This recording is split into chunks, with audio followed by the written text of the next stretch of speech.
Hello listeners and viewers. Welcome to Kaduna State Ministry of Education Radio and TV e-learning program designed for our SS3 and other students staying at home due to the coronavirus pandemic. The present administration, under the able leadership of His Excellency, Malam Nasir Ahmed El-Rufai, is positioned, as always, to ensure that under his leadership, our students are not left behind in all areas of human endeavors, especially education. Kaduna State is the center of learning. Therefore, we want to ensure that our students excel in their forthcoming examinations and beyond. Students and other learners at home are given this opportunity in order to continue learning, as education is a continuous process.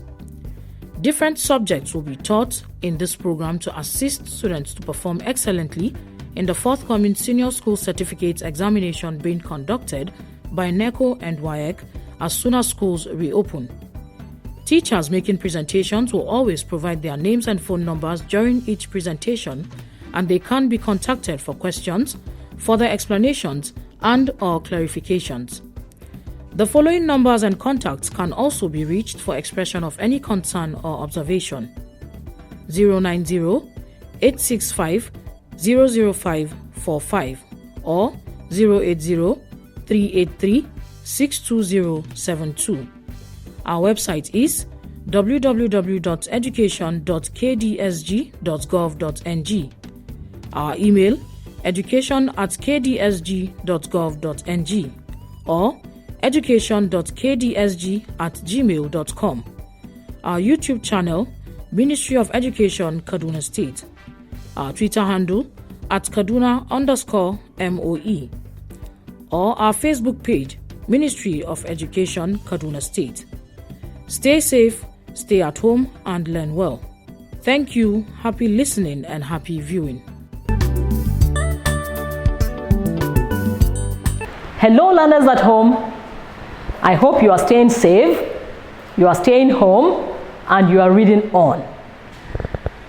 In our last segment of the e-learning on English language, we discussed figurative expression that took us down to our figures of speech. We were able to define what a figurative expression is. We were also able to explain what a figure of speech is.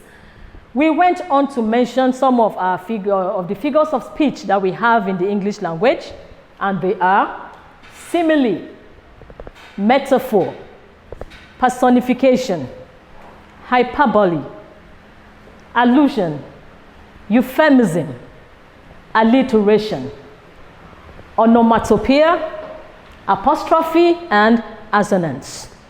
In the last lesson, we stopped on alliteration, and today, my learners at home, we are going to continue on onomatopoeia.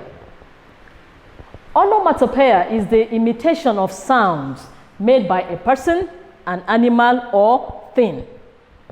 Onomatopoeia is the imitation of sounds made by a person, animal, or thing. We have sounds of voices.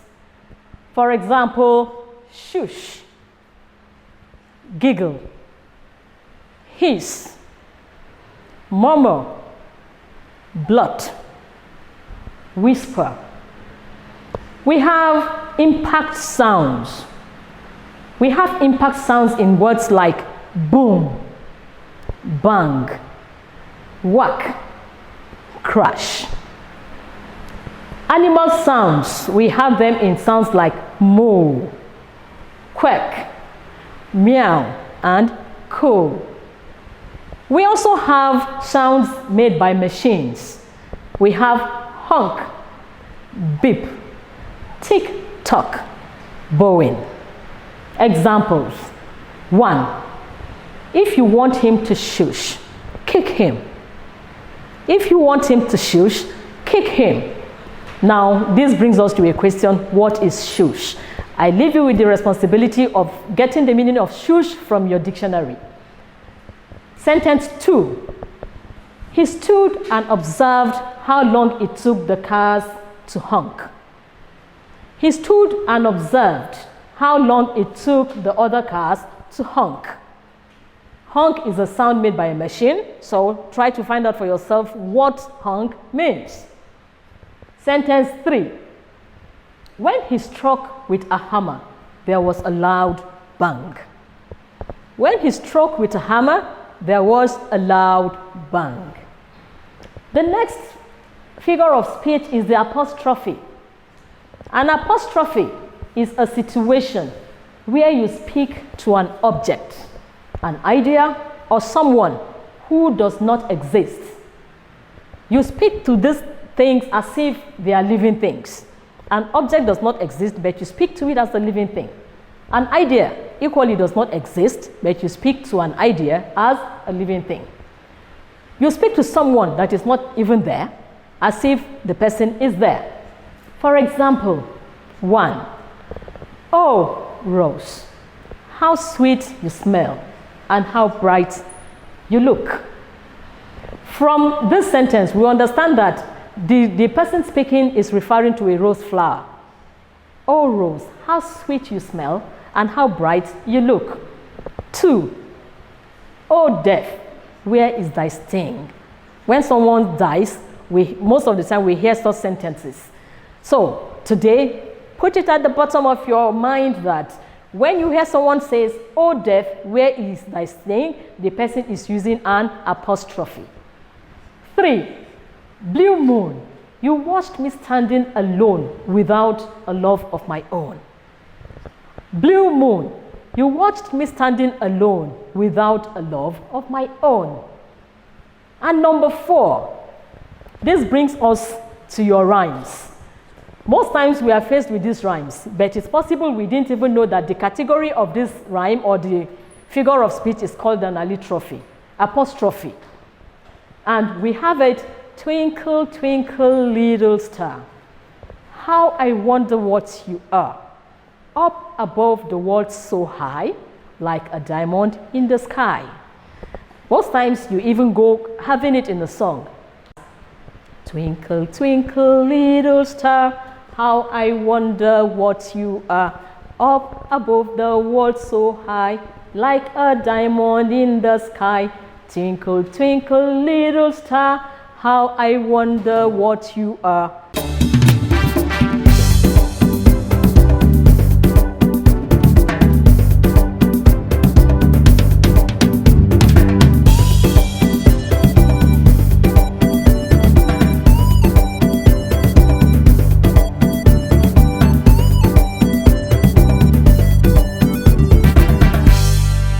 From the primary school, we sing this, but today we have come to realize that this figure of speech, this literary device is called an apostrophe. And we've also been able to learn that you speak to the star that is not even there. The star is not listening to you, but you speak to it as if it is there listening. Remember, when you find yourself in such a situation, the literary device is called an apostrophe. Assonance. An assonance is the resemblance of sounds between syllables of nearby words, arising particularly from the rhyming of two or more stressed vowel sounds. Remember, we discussed an earlier device where our emphasis is on the initial sound. That was consonant, but here our emphasis is on the vowels that occur between the words or nearby syllables. For example, 1. The engineer held the steering to steer the car. Emphasis here is on the sound, the vowel sound that is highlighted in red. The engineer held the steering to steer the car. By the time you come across this in writing or when someone is saying it, the emphasis gets you attracted to what the person is saying. And once you are attracted to a particular thing, you are indirectly paying attention and thereby learning takes place. 2. We light fire on the mountain. We light fire on the mountain. 3. Go and mow the lawn. Go and mow the lawn. 4. I feel depressed and restless. I feel depressed and restless. Now, there are things that we'll always have to remember when we are talking about figures of speech. Number 1, always remember that figures of speech specify different shades of meaning. Different shades of meaning. When we talk of shade here, we are not talking about colors, but the angle at which you understand what the writer is talking about. 2, they give more accurate description of a person, place, thing, idea, or feeling. They captivate your reader's attention if properly used. When you use a figure of speech in the right way, you don't need to beg your readers to please come and listen to what I'm saying or come and read what I'm writing.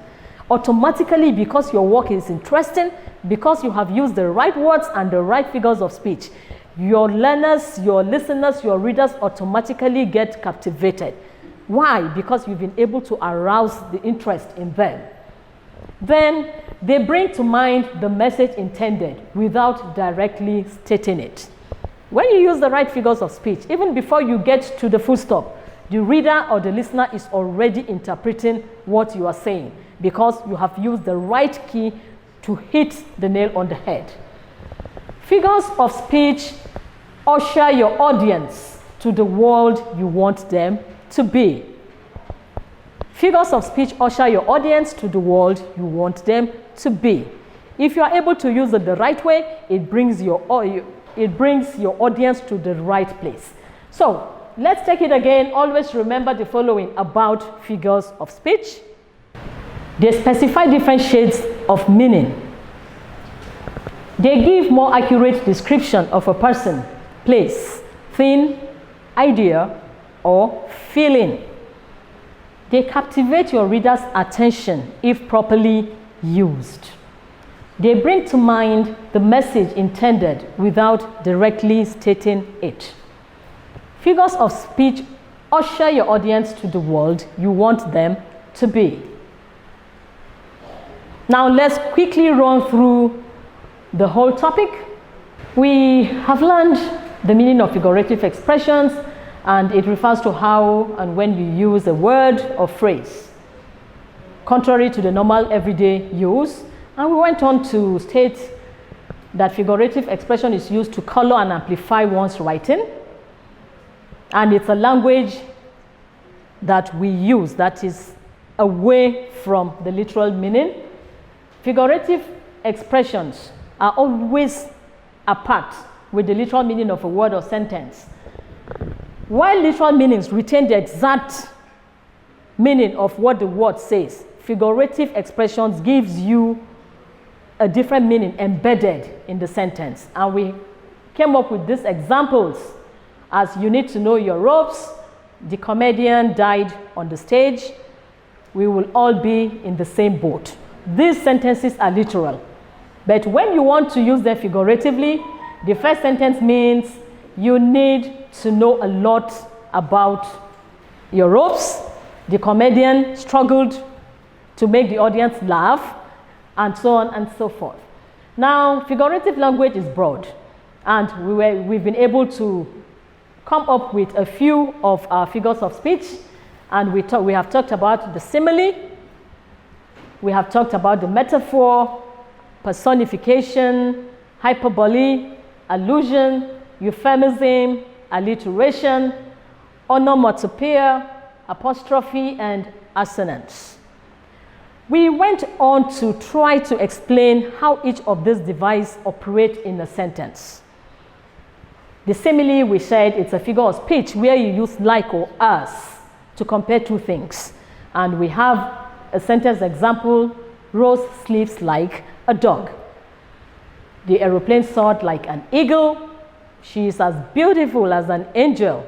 And the hunter is as brave as a lion. Remember, for a simile, use like or as to draw your differences. We went on to talk of a metaphor. We defined it as a situation where you refer to something that is not, which means the metaphor is the opposite of a simile. In a simile, you use as or like to draw comparison, but in a metaphor, it is directly opposite. And we say Hawa is a shining star. My mother is a flowing golden river. My father is a river of life to me. She is the prettiest flower in the garden. Personification.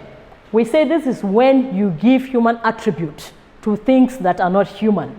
And we have examples as lightning dancing across the sky. We have my clock yelling at me, my house being a friend to me, and the moon smiling at the children. We went on to the next one, which is a hyperbole. And we say a hyperbole is an exaggeration. It is an overstatement. When you give an impression that is beyond what the true situation is, it means you have exaggerated, and that device is called a hyperbole. Remember, we are doing this because we have some of our questions during WAEC and NECO, especially in comprehension passages where you will be asked to mention the figure of speech used in a particular part of a sentence. That is the essence of doing this. When you see a hyperbole, you should be able to say, yes, this exaggeration is a hyperbole. When you see a simile, how do you identify it? By the use of as or like. A metaphor, it is telling you that this thing is what it is not. Your teacher is a rock. Your teacher is not a rock, but because it is a metaphor, your teacher is a rock. So, examples of hyperbole, we have, I am so hungry, I could eat a horse. Imagine yourself so hungry and you are eating a horse. I wonder if you will survive it, but because you want mommy to really understand that you are hungry, you tell her, mommy, I'm so hungry that I could eat a horse. I have called you 1,000,000 times today. 1, 2, 3, 4, up to 100, thousands running into millions, exaggeration. The lady is as slim as a toothpick. I wonder if the wind won't carry such a lady away. Being as slim as a toothpick, then he runs faster than the wind. Allusion. This is a figure of speech that briefly makes reference to a person, a thing, or an event. This place is like the Garden of Eden. Bright is the Daniel of our time. They are acting like Romeo and Juliet. Euphemism is a situation where we substitute an offensive word and replace it with a word or phrase that is less offensive. For example, I will fire her by the weekend. I will fire her. We can substitute that phrase with I will let her go. And the sentence becomes I'll let her go by the weekend. 2. The man died yesterday. We can softly say the man passed on yesterday. 3. Ben is a garbage man. We can make Ben feel good. We can make him feel good in the kind of work that he does, and we say Ben is a sanitation engineer. The woman is overweight. The woman is overweight. So we can be kind enough to say the woman is big boned. So we have our assignment here, and it reads, 5 sentences are given below. Identify the figure of speech contained in each sentence. I'll take the instruction again. 5 sentences are given below. Identify the figure of speech contained in each sentence. Sentence 1. He startled from the ground like a frightened lizard. 2. I have called you close to 1,000,000 times today. 3. A friend is a ghost whose spirit never dies. 4. The moon peeps and smiles at the children as they listen to bedtime stories. 5. Can you can a can as a canner can a can? Can you can a can as a canner can a can? I'll take the sentences again. 1. He startled from the ground like a frightened lizard. 2. I have called you close to 1,000,000 times today. 3. A friend is a ghost whose spirit never dies. 4. The moon peeps and smiles at the children as they listen to bedtime stories. 5. Can you can a can as a canner can a can? Can you can a can? As a can canner. Can a can. As you do your assignment of identifying the figures of speech in the sentence, remember, my name is Mercy Baita Kude, and the phone number is 080-250-25339. Once again, my name is Mercy Baita Kude. The phone number is 080-250-25339. Remember to do your assignment. I wait to get your messages, your calls. See you in our next segment. Goodbye.